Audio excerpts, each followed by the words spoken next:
என்ன நாயகி அது? காதல் நாயகி. அந்த காதல் நாயகி மூலிமா அந்த காதல் நாயகி ஐஸ்வர்யா கணேசனுக்கு 1000 கோடிக்கு மேலே பணம் கொடுத்து வச்சிருக்கு. அதனால ஐஸ்வர்யா கணேசன் போய் அந்த காதல் நாயகி நீ இருந்தால் நீ சாகிற வரைக்கும் நீ தான் கட்சி தலைவராக இருக்கணும். நீ அப்படி கட்சி தலைவராக இருந்தால் என் வீட்டுக்கு வா, இல்லைன்னா வராத. எப்படி போர்க்குடி? அதனால தான் இருந்தாலும் என் தலைவர் என்ன தலைவராக விடு, என்ன தலைவராக விடு, தலைவராக இருக்கு நான் இருக்கிற இந்த குழந்தை அடம்பிடிக்கிற மாதிரி ஐயா ராமதாஸ் அடம்பிடிக்குது. காரணம் இந்த கோட்டுப்புற நாயகி பண்ணுற வேலை தான்.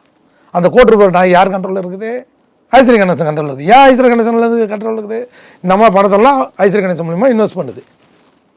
ஐயா ராமதாஸ் கொள்ளாட்சி வச்ச பணத்தை எல்லாத்தையும், ஏன்னா 3 ரூபா டாக்டர் சம்பாதிச்சால கிடச்சிட்டு 3 ரூபா டாக்டர் அதை பார்த்து கடினமாக உழைப்பால் சம்பாதிச்ச பணம் ஃபுல்லாக வன்னியர் சங்கம் பணமும் எல்லா பணமும் லஞ்சம் லாவணியும் பொட்டி வாங்கின பணம் எல்லாம் அந்த அம்மா இருக்குது. அந்த அம்மா இப்போ பதவி ஆசை வெறி பிடிச்சிச்சு. நீ சாகிற வரைக்கும் நீ தான் தலைவராக இருக்கணும். அதனால தான் ஐயா ராமதாஸ் நீச்சல் அடிச்சு காமிச்சார். என் கையை பார்த்தியா, முஸ்தி பார்த்தியா, யாருன்னா மடக்க முடியுமா என் கையை? இன்னும் இளமையோடு தான் நான் இருக்கேன்டா. நான் எதுக்கு இப்போ சொல்கிறேன்? ஏன் இருக்கிற இளமையோடு தான் இருந்தேன். என் பிள்ளைக்கு பட்டாபிஷேகம் பண்ணேன் 3 வருஷத்துக்கு முன்னாடி. உன்னை யார் கேட்டாங்களா அன்புமணிக்கு பட்டாபிஷேகம் பண்ணுன்னு?